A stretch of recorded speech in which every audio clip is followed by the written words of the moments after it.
Welcome to the All Outdoors Photography Podcast. This podcast is about all things outdoor photography, including landscapes, wildlife, macro, and more. The show features two talented photographers, Henry Doyle and Ryan Taylor, who bring their different experiences in photography to the podcast. The show is released weekly every Tuesday at 1 p.m. Eastern Standard Time, so I hope you sit back, relax, and enjoy the show. In today's episode, Henry and Ryan go more in depth with advanced post-processing, including layers, masking, HDR, dodging and burning, composites, HSL, focus tagging, and presets.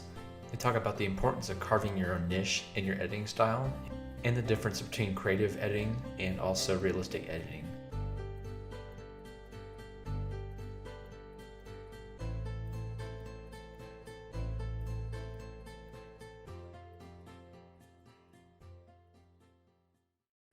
Welcome back to episode 38 of the All Outdoors Photography Podcast. And today we're kind of doing a part two of last week's episode because we talked so much about it.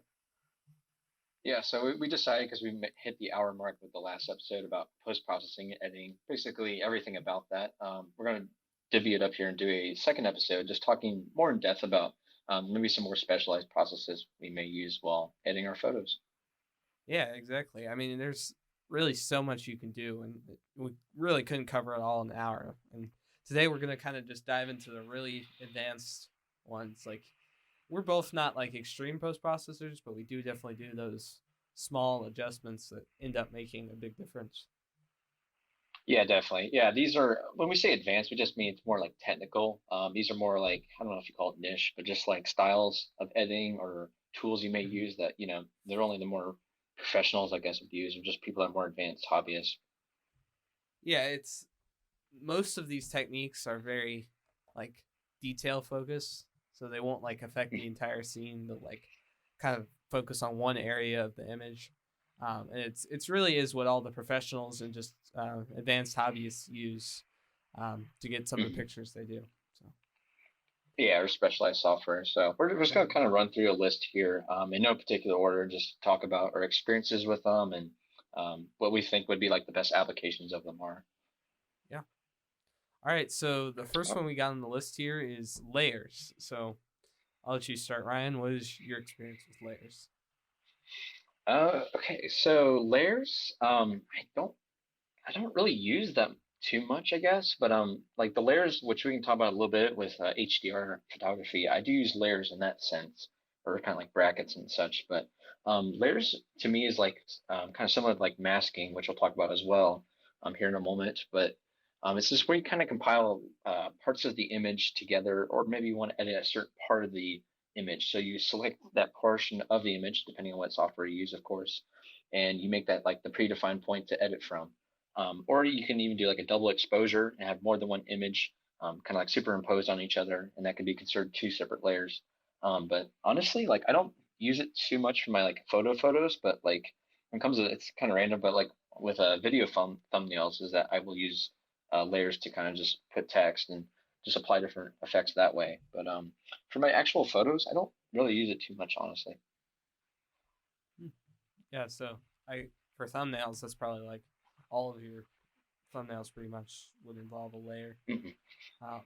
And the layers, like people think it's very advanced, but it's you're just really adding another kind of image to your image, basically. And so if you adjust that layer, it won't affect the rest of the image really. The only place, it's like it's like a segment of the photo, or like a completely different photo combined with another one. So. Yeah, you could duplicate the photo, or you could just put a blank layer, like the little pixels, and then you can put whatever you want on the pixels. I'm thinking in Photoshop terms here, but the way layers work in there is you can add like a layer mask, so you could have like a black layer. Whatever you paint with white will come through the image, and whatever stays black will not come through. So. Yeah, definitely. Yeah, and it's kind of neat because most software will, when upon image export, will just flatten the layers as they say, and just make it one image like it should be. But yeah, while you're working in the middle of it, it can be kind of like a hot mess if you don't keep it organized.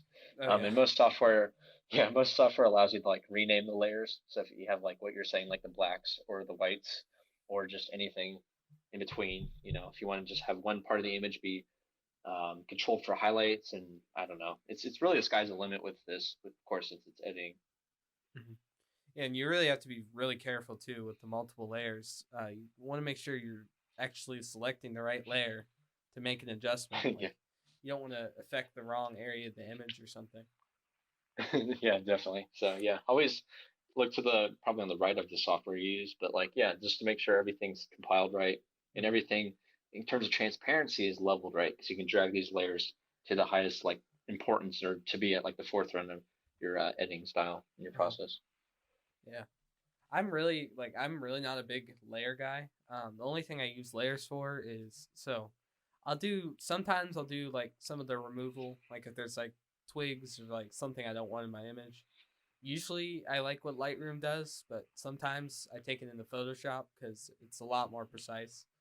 And in Right. Photoshop, I'll actually duplicate my image, like put the layer above the layer so it's the same image, and I'll make the cleanup adjustments on that duplicate. So I still have the original image to go back to if I really mess up the image. Because, sometimes when you're doing that, like removal, sometimes it can just look really bad. And, occasionally your revert undo button doesn't always work if it's been too long or something. So it's good to have that extra layer if you're doing really precise like cleaning in that area. Yeah, it's interesting with layers just because you can kind of switch them on and off as you're working with them, just to see like before and after, or maybe your just entire process along the way. But like you said, yeah, I feel like it's really important when you do work with them to be very precise and careful. Like make sure you do duplicate your layers, especially like your base layer if it's just like the image itself, just in case you may screw something up and you can't undo it. Yeah, for sure. You get definitely got to be really careful, but layers really can help with that.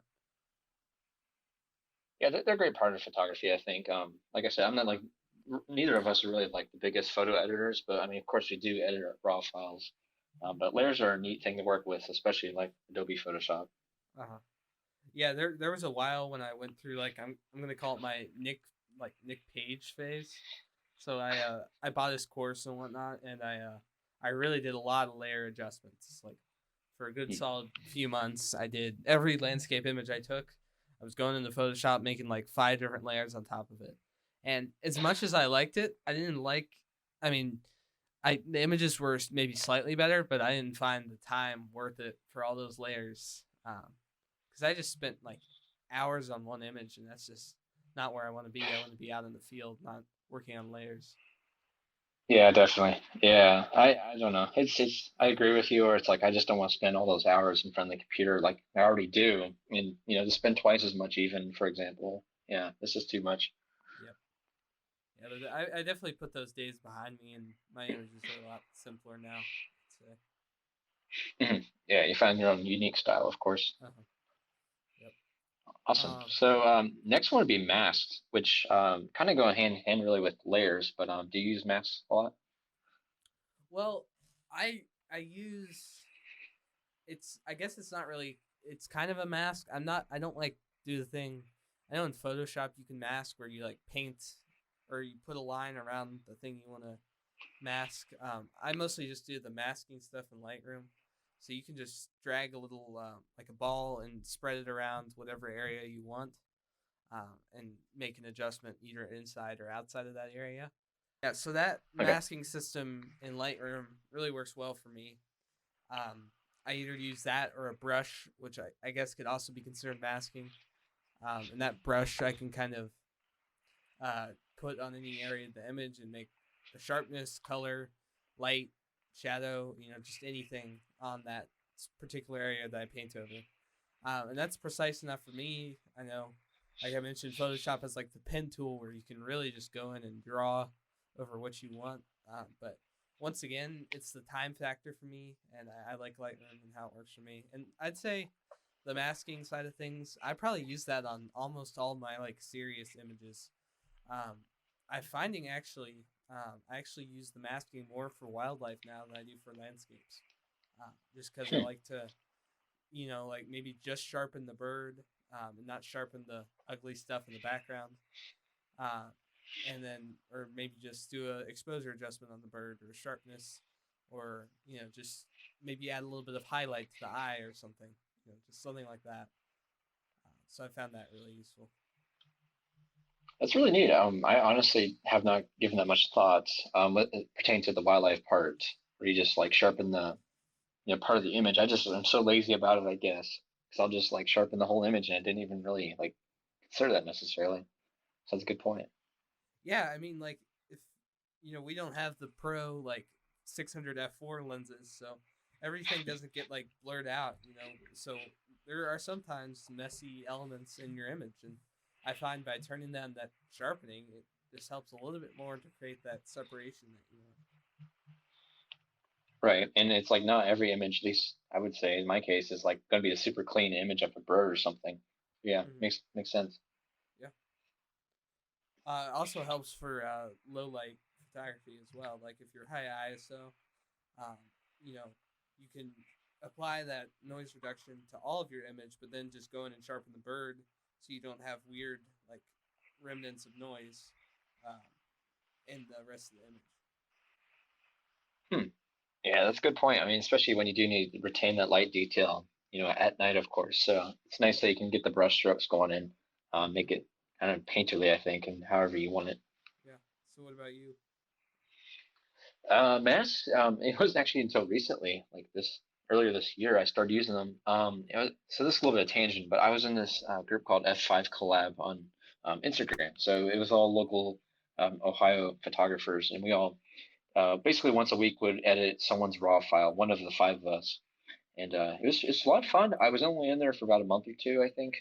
Then I left, but I did this one image, or wait, it was someone else's image of like some woodland, kind of like an early spring day. Had beautiful, like pink, I think it's like purple and yellow flowers, and this winding S curve of like a trail, just going right through it, and it's something like sunrise light, I believe, and it's really stunning image overall. But I was really trying to think outside the box because my edits for that this collab was just kind of just being by the numbers, and I was like, maybe I should try out something more daring or experimental.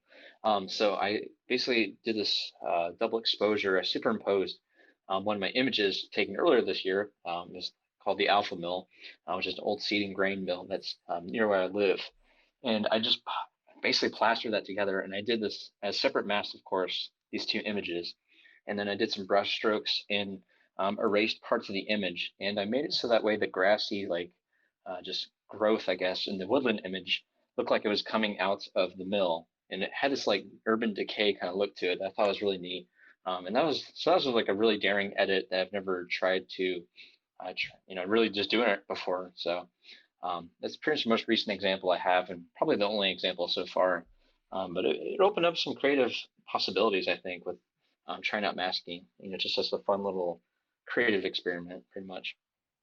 I mean that's amazing. I've never even thought about doing something like that, kind of combining two completely different photos, urban and nature, into one. Great idea. Mm-hmm. Yeah, it's like this mill. It's like all steel. It's a shiny structure, but it has a lot of rust on it. So just worn from the elements, of course, but nothing of like vines or anything growing off of it. So this is kind of like a neat little experiment, I guess. And yeah, it was really fun just taking the mouse, the computer mouse, and just dragging along, brushing, like almost like a painter, really, and just erasing what I don't like and keeping the sky and everything. So had this really nice hazy look to it by the end of it, and it had a nice subtle quality to it with all these green flowers and just plant life, bursting out of the mill. So yeah, it was a fun thing to do, and definitely something I want to try again in the future. Yeah, have you ever considered trying that with like a wildlife? Uh, I don't know how that would look, but like maybe putting the building inside of a bird or something. Like could be interesting. Poking its head out of the door or something. Yeah, that's a good point. I mean, I don't know. Maybe that's an idea. I may try it too. Like I said, I haven't tried it since then, but just because I usually edit things straight on. I need to be more creative, I think, with them and try some more wacky, over the top effects every now and then. And obviously, you would probably never put that in like your main portfolio, but it's great to just experiment. Yeah, it was a neat little experiment. Of course, I posted it on my Instagram feed when we all did our sharing of the image and all of our edits. And it's funny because a few people actually thought it was like a mistake that was included because you get this carousel of like five images and one of them looks completely different. and it's like, I like this one, but what's up with that one? Because it just does not look like it should be included. I'm like, yeah, I mean, look a little bit closer, and you can see where there's remnants of the original in there.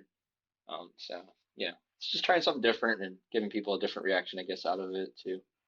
Hmm. Yeah, and it's a collab, so you had some room to kind of experiment a bit more. Um, Mhm. I know for sure you definitely stood out from the rest, so it's good. Thank you. Yeah, I appreciate it. What can I say? I try. uh, but yeah, that's pretty much the most of masking. But it's a fun tool. I will say it's probably one of the more advanced ones on this list because it's very like controlled and precise, and you have to pretty much know what you're doing, especially if you want to make a realistic effect. What I did was Mm-hmm. more kind of dreamy, I guess, ethereal, something that felt more like a composite, but not that it was a composite technically.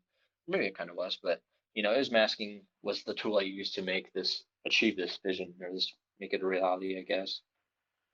Yeah, and you did a. I'm looking at the shot now. You did a great job on your edits too. Cause or Yeah. sorry, I meant edges. Because I know sometimes when you're trying to like add something into a specific area, you can end up with like a halo because it's kind of that line. So you did a really good job with kind of making that natural transition. Thank you. Yeah, I mean, for first time trying masking, it was not like daunting, but yeah, it was kind of like I just threw the images together, and I probably spent no more than 5-10 minutes on it, and yeah, just erasing parts I'd liked more of, increasing the opacity on the original raw file, and then decreasing my own or vice versa. So it was a fun thing to toy with, but yeah, I really appreciate you saying that. Did you use like a specific software for that, like automatic, or did you do it all manually? It was manual. I guess you consider it manual. I mean, I just had the original, the other photographer's raw file, and then I just added an extra layer, like you mentioned, and then threw on my image. And from there, just made some layer masks, and I think I did one for yeah, just basically using brush strokes and just clearing out what I didn't like, and yeah, like I said, opacity and just seeing what looked good, I guess, as much as you can with it. But it was a neat thing that I just had this idea of, and I really like the results or the idea of it at least. Yeah, I mean, it's keep doing it. It's a great idea for sure. Yeah. So the next one would be high dynamic range, which is also Oh, known as HDR. I do tons of this actually, hmm. but it's a varying degrees of how people feel about it because I used to shirk the idea of it because I was only looking at like the over the top HDR, which has its place sometimes I will say, but not exactly what I'm after. But do you use HDR a lot, Henry? No, so I can probably count on one hand the amount of times I've used HDR. Um, it's not I'm not like anti HDR. I just I like I don't know like I actually used it. So the most recent example, I shot tunnel view in Yosemite, and I always try to get into one exposure. Like I'm always that guy who looks at the histogram, tries to push the highlights as far as you can go on the right, without you know ruining the shadows, and getting kind of that perfect exposure so you have something to work with in post processing. But this tunnel view in Yosemite, it was early morning, like 5 a.m. Very dark mountains, very bright sky. So I just had to do an exposure blend for that. Um, and I'm not a huge fan of it. Like I don't like how it looks when I do it, particularly. Um, because Lightroom does have an HDR feature built in, but it's really bad, like really bad. It's just if you ask any photographer who uses Lightroom, they'll tell you about it. So I have to manually do it in Photoshop. Um, so I haven't finished the tunnel view edit yet, but the ones I've done before, I've been fairly happy with them. But you can see some artifacts from my like improper blending, and I just try to get in one exposure, but I think it definitely works for a lot of people really well. So, what about you? Yeah, I mean, they're all good points that you said. So I mean, it's totally valid. If like it's your opinion, of course. It definitely has its place, like I said. And like I said, personally for me, I use it quite a bit. It's mainly for like types of landscapes. That's basically what I'm drawn to with HDR. That's where I want to get all the highlights and shadows pretty even, but definitely not to a point where it looks really kind of boring and flat. But so yeah, lots of like long exposures, like waterfalls, or anytime there's a lot of high contrast, and I didn't want to capture all that detail. And I can think back to like lots of sunset images or sunrises, and you get lots of bright sky as it's sunrising or setting in the sky, and then you get a lot of foreground detail that might be deep in shadow at the same time. And I know it's like kind of like heresy, I guess, because like Ansel Adams would say, like you should try and get all right in camera with one exposure. But I'm just looking at like from a creative standpoint, is I'm just using the tools available, and so it's pretty incredible with these. DSLRs can really capture, even if it takes more than one frame to get that exposure right. So I find it pretty invaluable for what I do, but like I said, it's like early on, like years ago, I definitely shirked it because every time I thought of HDR or saw it, it was always like the very extreme version of it, where everything's just really bright, colorful. There's like everything's over sharpened, and you can just clearly tell it's been over processed. And I think back then too, there was little good HDR. Like it's definitely gotten better. I feel like honestly in the Flickr days, like 15 years ago, I feel like that's when really HDR was at its worst. If you look back on those older images from like 2000, probably 6, 7, and it's I think with like the earliest digital cameras, is people are just making these really crazy effects, which maybe that's their intentions, but like if you want a realistic photograph, it just looks so goofy. Yeah, I feel like that was my like launch pad of just seeing that and being like, I don't like that. But basically, the big like change of the catalyst was when I bought Skylum Aurora HDR. It's like one of their premier softwares, and that automatically just you can throw any brackets onto it, and it compiles them all together pretty much automatically. It's almost like magic, really. And that kind of changed my tune a little bit. So I started bracketing lots more images, like I said, mainly landscapes, but even doing some like macro flower stuff every once in a while, just for fun, just seeing how it looked, or taking single exposures in between that, of course, too, as a backup. But it was a lot of fun. So it really opened my, I guess, eyes to realistic HDR photography, which is possible. It's just all in how you process and edit the photos that you take. Yeah, it's you got to use it effectively in moderation. You still want to have the balance of highlight and shadow. I think no matter how you get to the final image, you still want to have some shadows. You still want to have some highlights. We all remember, like you said, that early 2000s or mid 2000s or like 2010s, like that really washed out shadows and just really it hurts your eyes. And back then, that's what sold though. But now it's really shifted. And I think you said Ansel Adams would tell you always to get in one image, but he never really had access to the HDR software. So who knows? He might use it today. Oh yeah. He definitely. If you know the history of Ansel, he did not shoot the popular type of photography at the time. Like people used to do the painting like photography, and he like pushed to do the more realistic kind. So he was definitely he took the modern tools and modern ideas and really worked with them. So he might be a Nick Page like photographer today. That's a crazy thought right there. That's the hot take of the day, I think, for this episode. But yeah, I think what you're referring to with Ansel is that he did straight photography, which basically means just photographing things as they were seen, like found objects or just very plainly placed, like basically anything in the landscape is unaltered or uninterrupted. And yeah, I mean, he was a pioneer of like the zone system and all that, which of course goes into his work. Yeah, and all that, and it's an interesting technical premise to learn about. I recommend anyone to like read up on it. And we're not going to get into detail here now, but yeah, just look it up on your own time. But basically, yeah, it's just neat to see how he exposed for things and how his eye basically was trained to see things in light and shadow, like you said. Just it was really neat to see all that. But what I meant by that was like, yeah, I think what he means is like he wants everything to be. I can only speak on his behalf for so much, but I think it's just that he wants everything to be nice in camera and not be overdone with effects.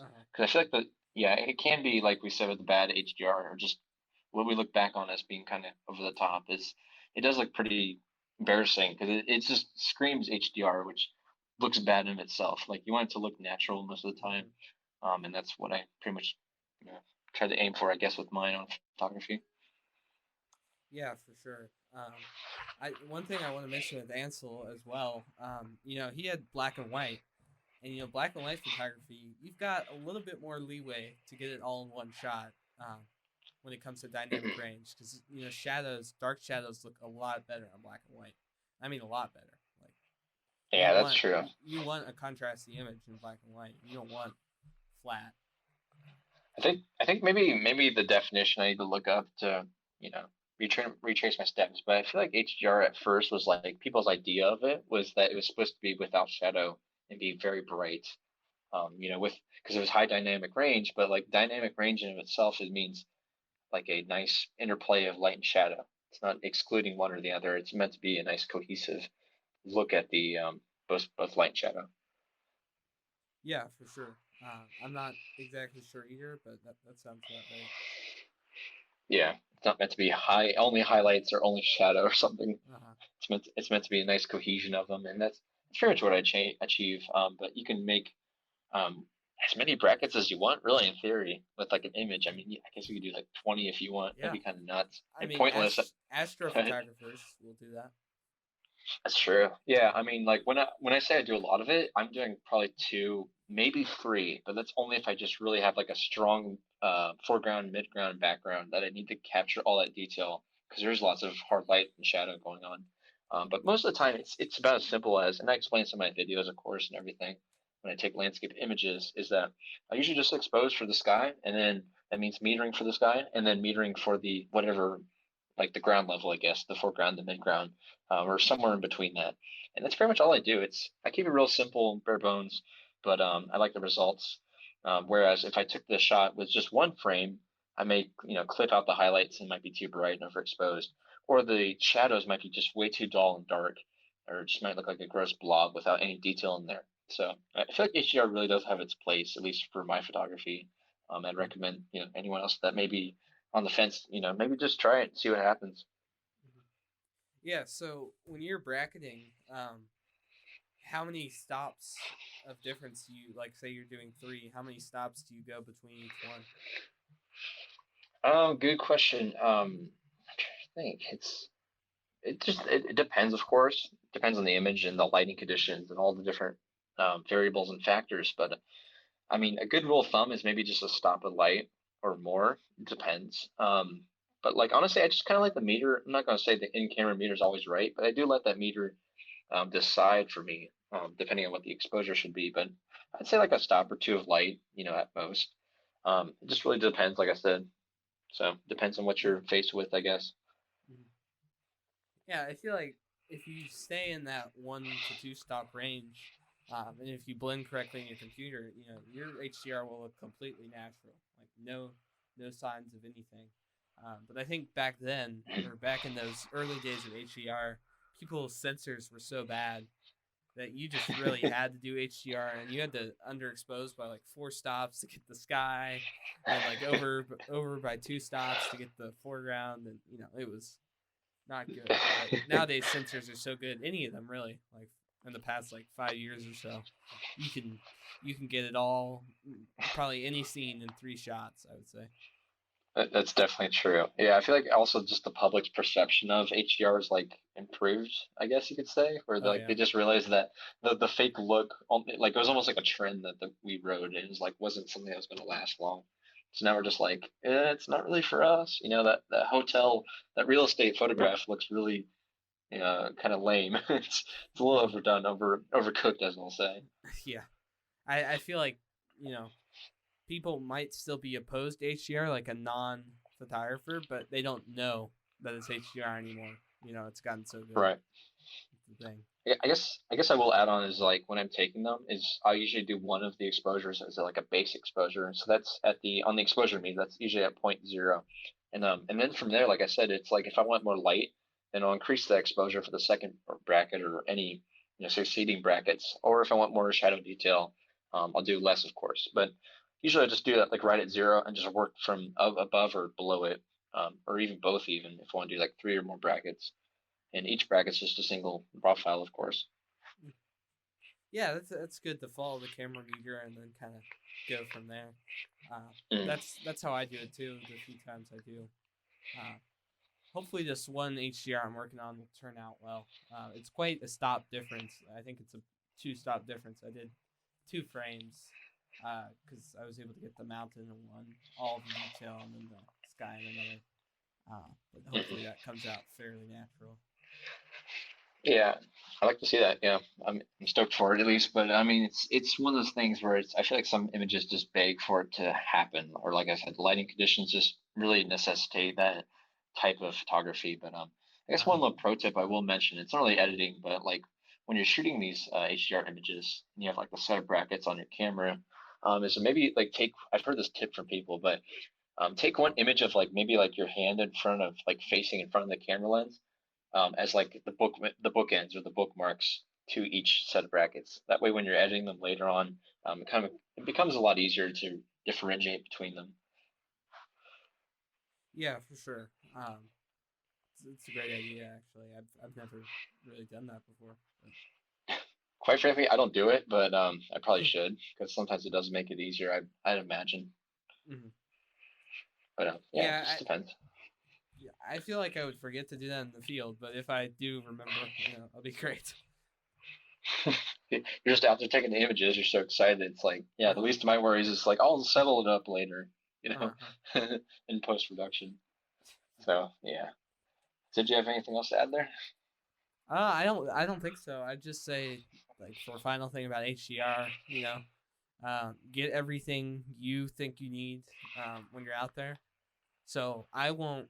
I barely do HDR, but what I will do is I'll take the same landscape picture at multiple different exposure levels, just so I have, I don't know, in case the base exposure looks really bad, in case there's a highlight somewhere that I hate, I can go down to the lower one and edit that one, or I can go up to the higher one and edit that one. Just take the different exposure levels because it's a digital camera. Taking pictures doesn't cost you money in the long run as long as you delete them, the ones you don't want. And just kind of get everything you need to have the best image in post. You took the words right out of my mouth because I was about ready to say the exact same thing. It's like and I'll just echo it again. But yeah, the beauty of digital is that where you can take as much as your memory card can hold, which is probably a lot, I'd imagine. But yeah, I mean, just get as much material as you need. That way, you're assured with like getting some kind of final outcome or final edit that you'll be happy of. Yeah, for sure. Just get. It's like a kind of like a. I was gonna say painter, but I guess they get it all in one painting. But painters capture all the detail with all the colors. Sometimes they do multiple layers, and for photography, you need to do multiple layers too. I'm not talking computer layers, but take multiple layers of the same image out in the field. Because I mean, yeah, the camera reads it differently, and sometimes it needs more than one image to really show it, the light that it can't capture in one frame. And plus, like I said earlier, it's like if I done one frame of like a certain image, like maybe a waterfall or sunset, it's gonna look real washed out more often than not. But if I get like at least 2 brackets, it's not a lot to do there. It's not a lot of post production work, but the results are quite dramatically different. It's much more vibrant, rich, colorful, and of course it comes down to how you edit, of course, too. Uh-huh. So you said you use the brackets for waterfalls sometimes? Yeah, sometimes. Like, I guess a more recent example is I had one. It's just this beautiful like roadside waterfall. And so how do I explain this? It's like basically a big drop off. I think it's about 40 feet, so it's a pretty massive one. And I went on this rainy, cloudy kind of day. It's near evening, so the lighting is kind of fading pretty fast. But it's pretty deep in shadow where I'm at. Just down this kind of like recessed cave almost. It's pretty neat. Yeah, pretty surreal actually. But now I'm thinking about it again. But so I had to point my camera straight up with like a 24 millimeter focal length, and I had to. It pretty much at an angle. It wasn't like straight up, but I mean, like there's tons of sky that had to be there because I couldn't really exclude or crop that out without cropping out the waterfall, of course, too, as I was coming off the ledge above me. But yeah, so that was one instance where I'm like, I have to bracket this, or else it's just gonna be a white like overexposed mess of the sky, even if it was cloudy. But I actually wanted to retain the clouds in there to show that was more like an overcast kind of day, because there was lots of detail in the clouds, of course, too, being all dark and everything. Yeah, that sky example is definitely crucial because you don't want to have that horrible, horrible white sky. You know, Mhm. it's so And undesirable. I did, yeah, I did try it with the one exposure, and like I said, it's just terrible. Like it's overexposed, it's underexposed, it's washed out. There's no color. And the basically what I'm getting at is some bracketed images. The results of those turned out a lot better, I think, because it was just a high contrast scene. Because I mean, you have this bright sky, even though be it it's cloudy, but I mean, like you're pointing the camera straight up at it, it's gonna be really bright. And then, like I said, the waterfall is set against the background rock and everything was like very very shadowed. So yeah, lots of dynamic range there, and I had to capture it. Pretty much needed to capture it with an HDR perspective or Mhm. frame of mind, really. Yeah, I mean, I think the only other thing you could do would be grad NDs, and I don't know about you, but I don't want to mess around with those. Yeah, in the field, I was thinking, I wish I had one right about now. uh, but yeah, maybe that's an idea. But like, I just couldn't imagine going to that same waterfall when it's like a sunny day. Oh It's yeah. probably like impossible. Oh my gosh. Yeah. Yeah, yeah, maybe someday, but not today. It was uh, so crushing. I remember in the fall, um, I went to uh, I went to a waterfall, and I was only gonna be there for about an hour because it was on a road trip. And it was a bright sunny day, and I got some decent shots, but I just knew how much better it could have been on a cloudy day. yeah, Because fall that's color worth had it. popped, and it was a waterfall. Yeah, but Yeah, it's the worst when you don't only have like one day and it's like crunch time, and it's uh-huh. like just a sunny day. Oh, it's bringing up some bad memories there. It's worst. Yep. And that's it's all about get up early or go out on that cloudy day, or stay up late.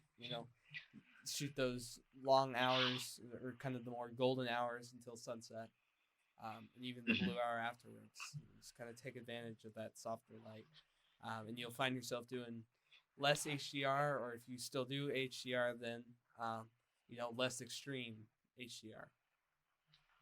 Yeah, definitely. It's not exempt from any time of day or anything really. Lighting conditions, weather. Like it's a fun thing to try out. Even on subject matter, doesn't matter. It can be whatever you want, really. I mean, I don't know. You could probably even bracket a bird or something. I don't know. Or yeah, I don't know. Maybe if it's Yeah, just standing still or perched on a branch. But right. like I said, it's fun. I mean, I never thought of bracketing a bird. I mean, it would work. You just have to make sure they're in the exact same position, like they can't move at all. Yeah, very still, or else it introduces ghosting into Uh the huh. image. That's a whole Yeah. nother discussion. We could have a whole ghosting episode. Maybe near Halloween or something. Yeah, good idea. I still Haunted remember photography locations. I did an exposure. This is one of my other exposure blends that I've done. I don't know why I did it on this image because I definitely could have gotten it in one shot, but it was a group of sunflowers, and I wanted to get the stems to have a good exposure, as well as Hmm. the bright highlights on the flowers. And it was windy day, and I just got horrible ghosting. I've never seen worse ghosting. I auto aligned it and everything, but it was still unusable. I just trashed it. Like it was not good. That's the worst. You get all stoked to edit it, and it's like these are all terrible, dude. Yeah, I've been there too many times too, and it's even with same with like chromatic aberration. I'm like, there's been some Oh, just hairy incidents. Like I'm like stoked to edit it, and I'm like, these are all terrible. Like right. I can't post, I can't print this. It's just awful. Uh-huh. I do have a solution to chromatic aberration though. I actually used this on a recent image. You actually so most editing softwares will have a built-in remove chromatic aberration thing, Hmm. but I find it doesn't do anything really. Like, or at least in Yeah, Lightroom, it does like nothing. honestly, me too. Yeah, me too. So if you take a green brush, give it a green hue, and then paint over the purple areas, if you find the right green, your chromatic aberration just disappears. Hmm. Interesting. I never thought about that. Do you know the hex code of the green color you're referring to, or is it like No, different each time? I'm not that technical. I just Oh use a man, different one every time. I if you could should find that, I if you could should find that yeah out. I will. it would save us all Uh, many hours of well, just see, mess. that's the thing though. Different exposure levels make different levels of purple, so the green works differently. True. Yeah. Different color Uh intensity, right? huh. Man, I was gonna say I thought you had like the secret, the holy grail No, of but like I mean, color. a lot of photographers don't even think about doing the green brush, and it works. It's good. Yeah, I have to try that now. Yeah, Actually, it's the a good idea. most not when the podcast comes out next week, it's not the most recent image, but the most recent image I posted on Instagram. It's a shot of redwoods kind of looking up at a very bright sky. And that had horrible chromatic aberration in the leaves, and I used the Ugh. green brush technique, and it all got taken away. So, Huh. Wow. yeah. Shoot, that's why I'm doing this episode. Uh-huh. Learning tricks of the trade here. Yeah, I really like that. Neat. All right. So the next one we got But here is dodging and burning, and this has been around since pretty much the Ansel Adams days. mhm, Of course, it's you got it. evolved a lot. So how do you use it, Ryan? Very, very conservatively. Very sparingly. It's a pretty powerful tool. Like we've mentioned with a lot of these are because you can vary the intensity of it when you use it. And I find that like a little is enough with it. So I use it a lot with like wildlife, just anything with eyes, basically. So like a bird or a mammal, or a deer, I don't know, anything. I'll use like a small pop of highlight, brighten color, or bright light onto the eye, which just brings a little bit more detail and more, I guess you could say, attraction to the eye, so that prospective viewers of the image can look at that first and see it a lot more clearly. But other than that, I mean, you can use dodging and burning for pretty much anything. You can add your own special like brush on vignette around your image, and exclude or include certain parts to be brighter or darker.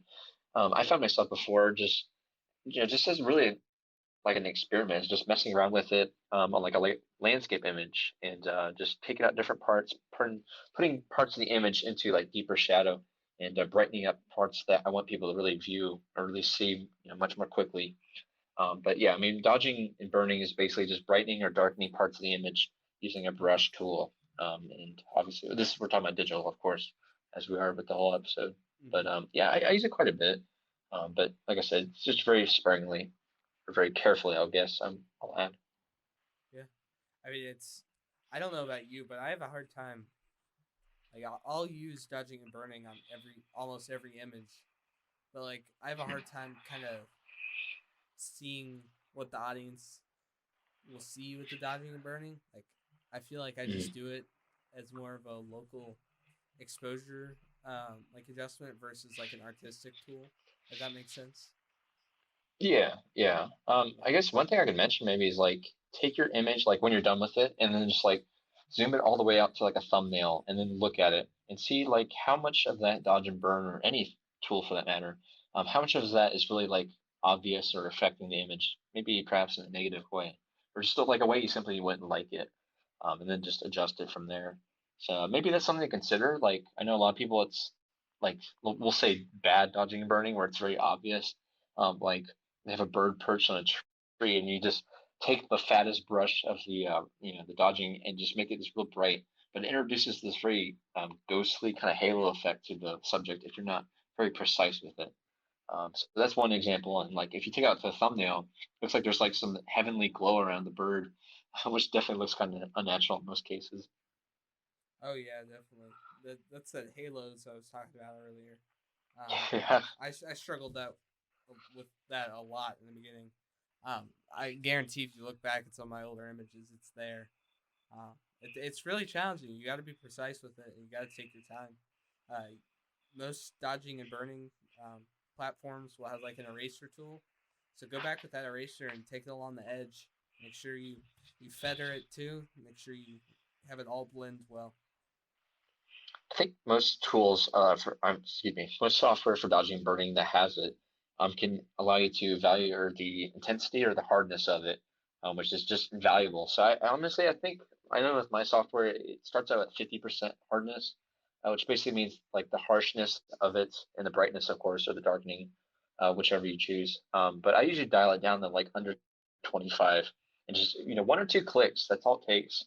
So very subtle, kind of enlivening, I guess, of the light or the shadow detail. So nothing too extreme there. Yeah, you definitely want to use it in moderation. And if you get a good enough exposure in your camera, you'll never need to do a massive dodge and burn, unless Okay. maybe you're darkening a sky a bit. And sometimes you can do a pretty extreme one there. But besides that, you want to use it I've tried sparingly. I've tried to like save it like an overexposed sky by darkening it, but like the way I don't know how to describe how it looks, but it just looks very unnatural and quite frankly terrible. But yeah, this is like a tool that I'll just say is like merely an addition, or it should be only an addition to your image. And like I said, just to add a nice like look to it, but it should be able. It really isn't, be able to be like save your image necessarily. Yeah, I don't think it ever necessarily saved one of mine. Definitely agree. It's only like supposed to add supplemental. Say that's the word, but Yeah, yeah, it's a that's a nice good it's a way to nice say tool. it. Yeah. Yeah, supplement. A lot of these are really they're not meant to like save images, but only further improve them if you Mhm. can't on their own. Yeah. So I'll once again like I use this for landscapes, but I also use it for wildlife. Um, because especially if you're shooting on more of a sunny day, if you got a bird, sometimes there's some really bad shadows on that bird, and dodging burning can clean that right up. Um, Hmm. I find it really helpful. Or if I want to bring out, I'll burn the eye, or is it burn is lighten? Correct? I always confuse it. I don't know. I think I It's said both so far. okay. Well, I'll either dodge or burn the eye, like I mentioned earlier, to get that highlight more prominent, and that gives the Yeah, viewer a direct, better connection to the bird because they can see that eye and more clear detail. more detail in the eye. It's not like just a black, gapeless void, I guess. Yeah, So at least like a catch light or something in there too, hopefully. But yeah, it's yeah, a good tool. It's a good tool to use. I guess next one would be composites, which it kind of goes hand in hand with HDR and layers and masking, ones we already talked about. But do you ever do any like over the top composites, like I don't know, put a tree in front of a landscape where it wouldn't be otherwise? no, I've never done a composite, ever, and I think there is a place for composite art in the photography community, of course, but I think you should say that it's a composite. Hmm. Don't be misleading. Uh, I don't know if you've heard of the slow photography movement, but I definitely prescribe to that kind of thinking. Um, Hmm. Tried to get like they're not anti like exposure blend necessarily, but they're definitely very anti composite. Not they're not against people who composite, but just trying to promote kind of the more old fashioned style of photography. Um, Right. and yeah, I just never felt the need to composite. I don't like how it looks. When you put something in from another scene, you have to change how the light interacts with your scene as well. Like if you put in a sky, if you put in a tree, you have to put in shadows and stuff, and it's just too much work for me. And I just never have felt the need. What about you? I feel like well, before I answer, I feel like it's like a lot of photo contests I've noticed they either outright like outlaw, I guess, composites, or you have to implicitly state, like you're saying, that it's a digital illustration or a composite. So it really just depends. But I guess my opinions on them is that they are more of just like a creative experiment or expression where it's meant to be just for fun. Like I've seen some people just go off the walls with just really goofy effects. Like I superimpose these two images together, and it's clearly fake. Like you can tell. Mm-hmm. Like you can't get a bright city and then have a Milky Way shot behind it. Um, I don't want to call anyone out, but we'll call him Peter Lick. But um, he does like lots of composites, and his imagery is Does he? beautiful. Because I've heard from some people he does, from some people he doesn't. Well, some are like outright. I have to think they have to be like physically cannot happen, or just it's just clearly Yeah, shown to I be. know there's You know, there's that one with the moon that's definitely not real. I feel But like a lot of moonshots are composites uh, from people I I've think seen, but a great example of a composite guy is Mads Peter Iverson. You're yeah, familiar that's with? true. He I think is so. Yeah, very yeah, composite and he doesn't always say it, which is a little bit iffy. unethical. Yeah, um, that could be another podcast even, but um, you know, Photography ethics. he obviously it works. I mean, that's definitely the Instagram style. I think that gets the most likes. So, or it's his true. If it's his true passion too. Good for him. But you know. I guess I guess what this entire like conversation boils down to is like, do you want to be a like an editing photographer or an artist? And a lot of people do like the artist thing where they'll do lots of composites or just very heavy edits, and it's meant to be achieving some kind of creative vision. Or do you want to be like a realistic photographer and almost like hold back and keep everything looking as natural as possible? So that's really something to consider, I think. Yeah, definitely. Like when I'm out in the field and I think about composite photographers, I try to get in their shoes and I think like how do they get fulfillment from this going out in the field because you're just getting one small element. Like when you're capturing a scene, you're getting all the elements. Like I just don't understand it personally. I mean, it's like I said, there's no wrong way with it. Like, you could be one or the other, and it's not like we're not trying to make like division here, and you have to choose a side, of course. But I mean, like I'm in the kind of similar boat as you, Henry. It's like with composites, I don't really do them, but like I appreciate some of the kind of interesting results that people do with them, because it is a neat tool to experiment with, and just see what you can come up with. Yeah, I mean for sure. I should try it sometimes. It could be cool. Uh, but maybe I'll start a second account or something, or I don't know, post them somewhere. I don't know. Who knows? But maybe sometime I'll try that. Might be a good YouTube video. There you go. Yeah, how to make composites. Uh, Maybe if both of us do it, we'll warm up to it more then too. uh-huh. All right. So HSL and color and hue Uh, saturation luminance. So what do you think? I use all of these a lot. I'm not like I don't drag the sliders all the way. Usually it's only about 10 to 20% at most. Um, Luminance and hue I don't use as much. Um, I'll use hue a lot for sunsets if I want to make it a little bit more pink. I don't know if that's considered unethical, but it's what I do. So I guess it's not a massive change in color. Like I don't make it like green when the sunset is just like red or something. I just make it a little bit more how I see the sunset, I guess. Because Right. sometimes even with your camera color profiles, the colors you get may not be completely accurate. So that hue is very valuable. Luminance is definitely my least used one. I find if you go too far in it, it just looks really unnatural.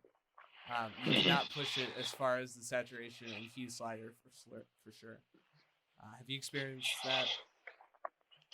Um, well, I guess to contrast you a little bit, I mainly use the S, the saturation, that is. Uh, Mainly just to add a little addition of color, or if I'm finding like maybe the yellows in the image or certain parts of the image are lacking, then I'll just do it like because it's basically like a global slider. It is, and so it adjusts the entire saturation if you let it, or hue and luminance, of course. But yeah, I mainly use that to just put a little bit more color in there if I want some specific colors to just pop more. Like maybe if I have like a red barn image, like a giant landscape, and there's green grass and everything, but I want the focus to be on the barn, of course, since that is the subject. Then I'll just bump up that red a little bit more. But yeah, it's never anything extreme like you're saying, where I wouldn't do that either. mm, Just bump it up to 100% or negative 100. So yeah. And I use that saturation HSL a lot, really. I mentioned this last editing episode, but with the waterfalls, I don't like to get all the saturation in that blue water. I like the white look.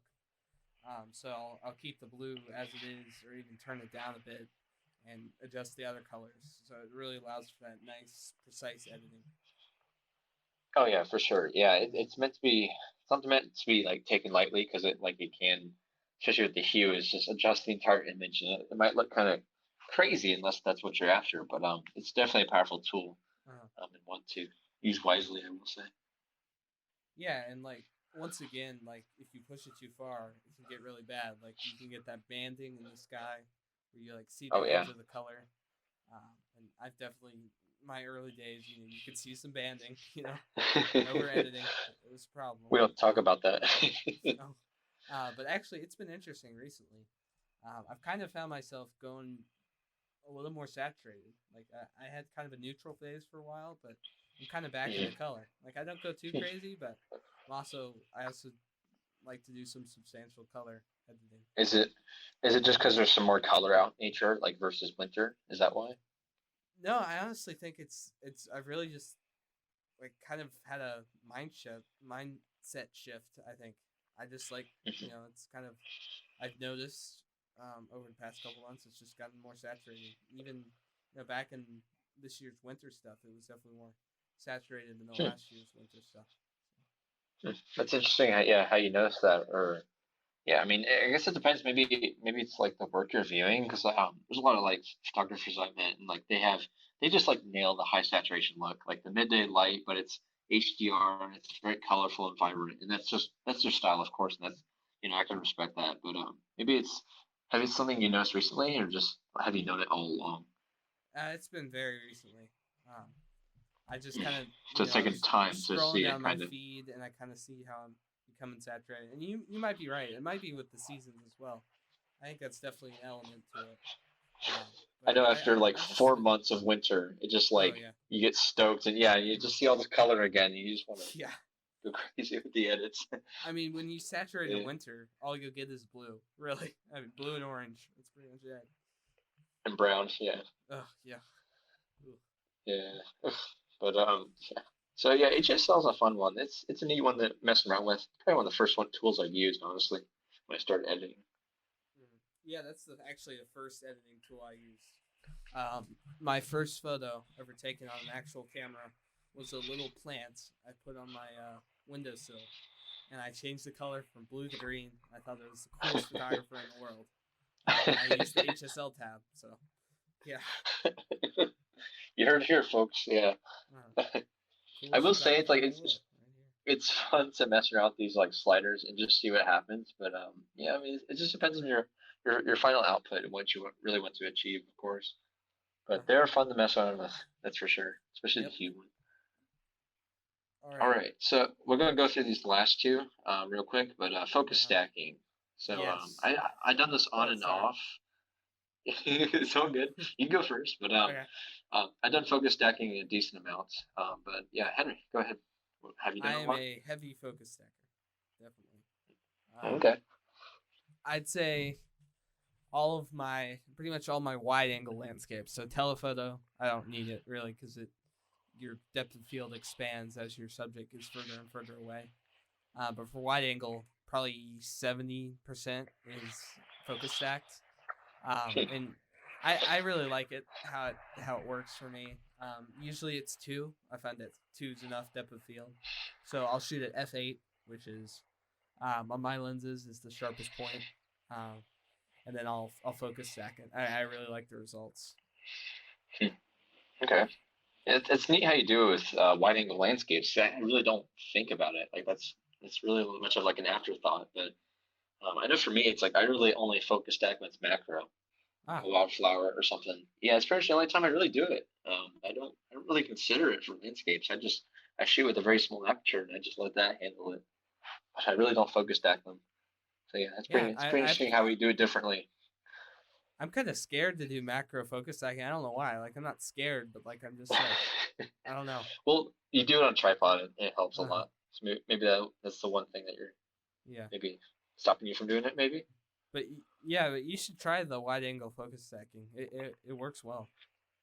Hmm. Yeah, I have to try it, especially with like the hyperfocal distance and all that stuff. Uh-huh. Yeah, if you got a really close foreground object, I mean, focus stacking is really the only way to go. Honestly. Hmm. That's true. Yeah, that's true. Challenge finding that foreground element though to really get a compelling image out of with the landscape. Oh yeah, definitely. It's like half the battle, to Uh-huh. provide depth and all that. I'm like, man, that separates Uh-huh. you from like the amateur shots to the better quality, I guess. Uh-huh. Yeah. All So right, so for our final one here, we got presets. So yay.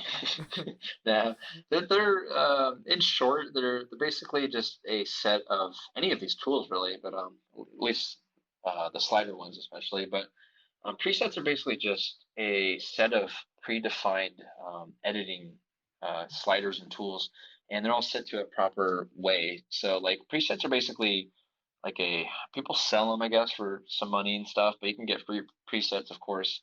And there's different types of ones like LUTs, LUTs, and they all fulfill basically photo editing, but they're meant to speed up and optimize your workflow, of course. But I personally don't use them. I probably should just because it will save me time. And yeah, I know a lot of photographers make them too. So do you use presets, Henry? No, I've never used a preset, and I will never use a preset. Jeez, yikes. It's not like some like I don't care if other people use presets. You know, if it works for you, it works for you. But Yeah. although I do similar edits to every image, there's still so much difference. I shoot different subjects, birds, wildlife, larger mammals, landscapes, macro. Yeah, I just don't. The variety of edits and different times of light I shoot in and just different conditions. It just presets don't work for me. hmm Yeah, like in my mind, like one preset or a certain preset, like a I don't know, sunny day preset, like it doesn't fit. Like each image, like you're saying, has its own needs to me. Like, and even if I only spend 2 minutes total on each image I edit, I still want to give it that time of day.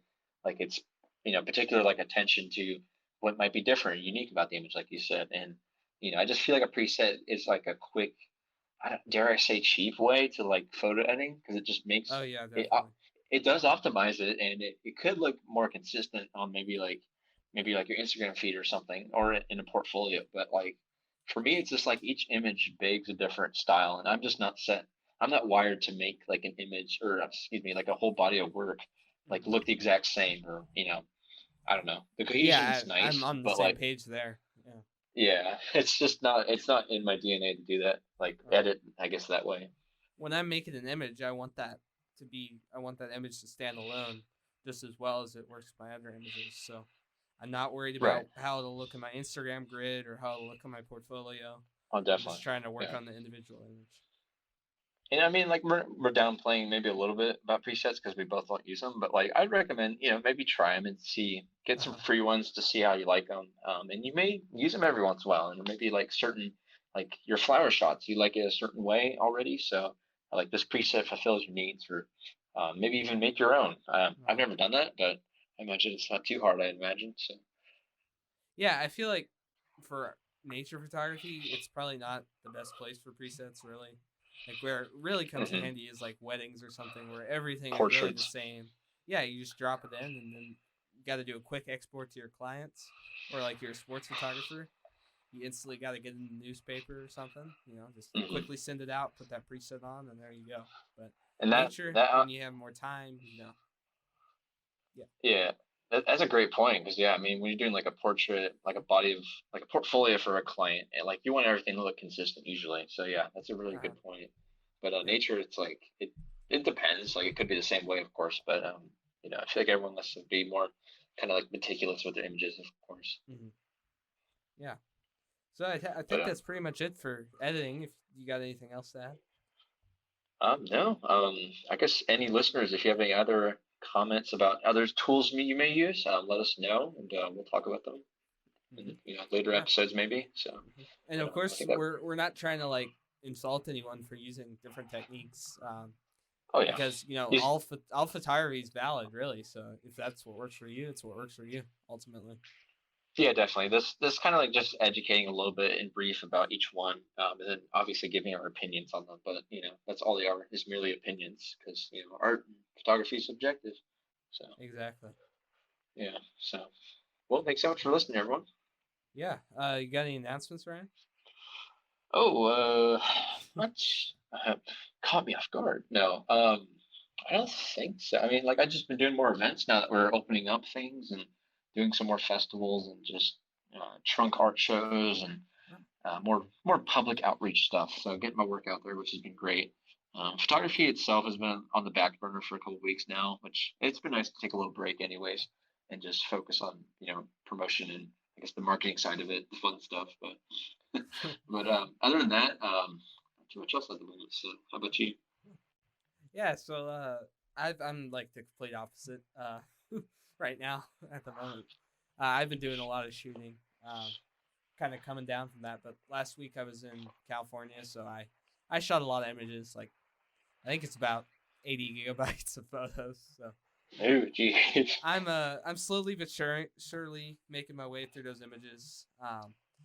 I'm really happy with them, both the landscapes and the wildlife. I was telling Ryan earlier, I've got some rare birds that well, not rare, but like birds that I'll never see in my part of the country, in California.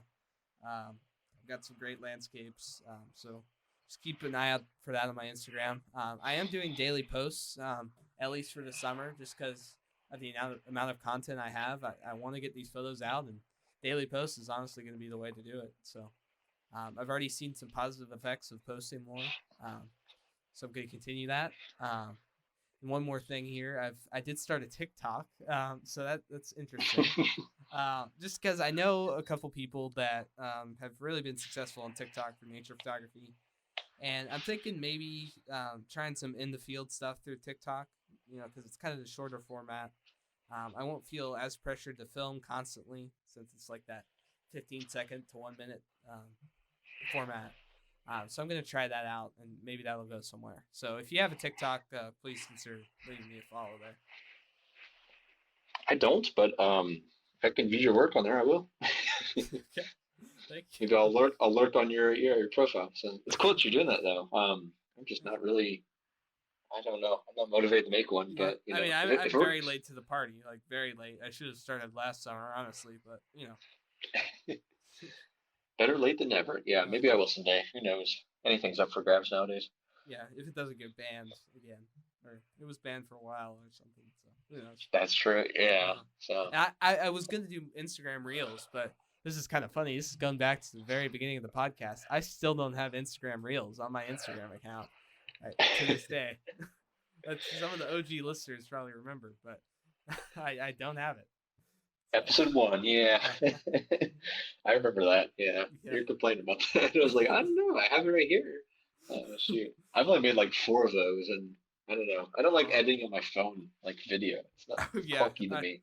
I edited my first TikTok on my computer and then exported it in like vertical format because I hated it so much. Yeah. I'll have to start doing that then for reals, I guess. Yeah. That's great. Shoot. I don't know how Rylan does those daily reels. Great. I don't know. He's killing it though. He's killing it, and they're really well done. I mean, yeah. He's just a good guy though. Yeah. All right. Well, thank you guys for watching. Yep. Thank you. Bye. Thank you so much for watching the All Outdoors Photography Podcast. You can find us on Spotify, Apple Podcasts, Google Podcasts, and the video version on YouTube as well. You can subscribe down below, and we look forward to seeing you in the next one. Thank you.